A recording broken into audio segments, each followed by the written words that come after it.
Marc, chapitre 8.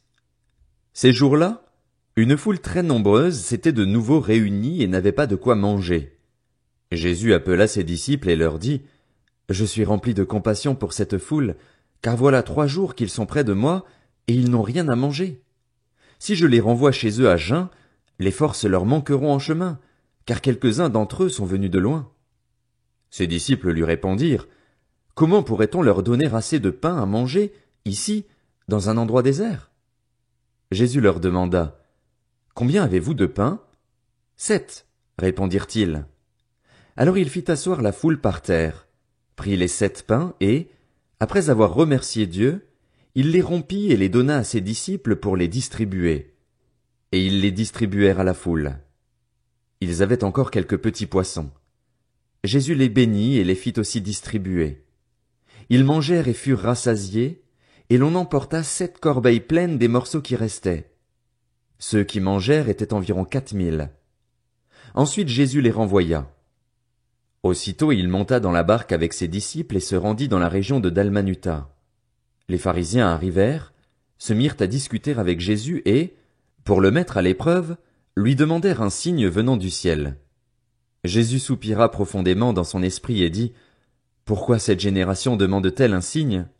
Je vous le dis en vérité, il ne sera pas donné de signe à cette génération. » Puis il les quitta et remonta dans la barque pour passer sur l'autre rive.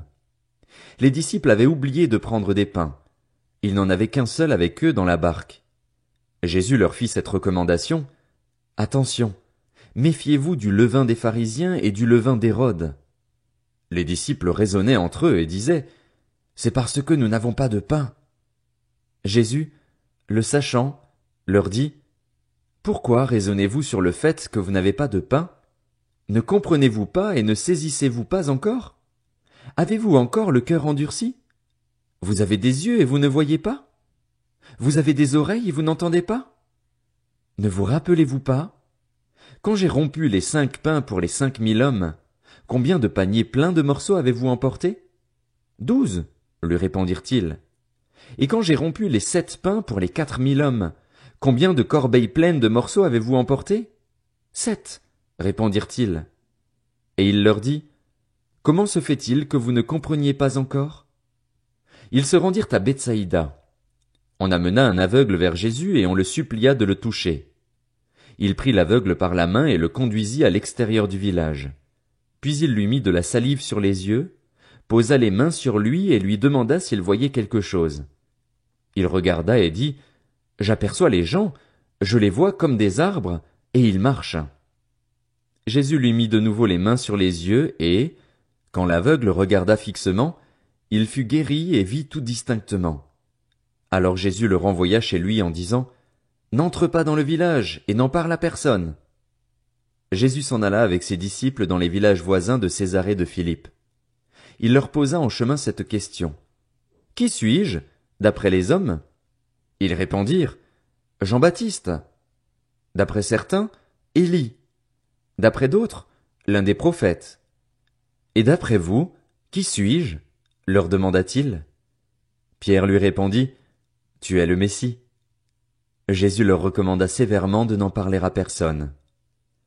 Alors il commença à leur enseigner qu'il fallait que le Fils de l'homme souffre beaucoup, qu'il soit rejeté par les anciens, par les chefs des prêtres et par les spécialistes de la loi, qu'il soit mis à mort et qu'il ressuscite 3 jours après.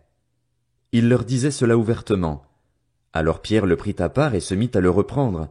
Mais Jésus se retourna, regarda ses disciples et réprimanda Pierre en disant, « Arrière, Satan, car tes pensées ne sont pas les pensées de Dieu, mais celles des hommes. » Puis il appela la foule avec ses disciples et il leur dit, « Si quelqu'un veut être mon disciple, qu'il renonce à lui-même, qu'il se charge de sa croix et qu'il me suive. En effet, celui qui voudra sauver sa vie la perdra, mais celui qui la perdra à cause de moi et de la bonne nouvelle la sauvera. Et que servira-t-il à un homme de gagner le monde entier s'il perd son âme? Que donnera un homme en échange de son âme?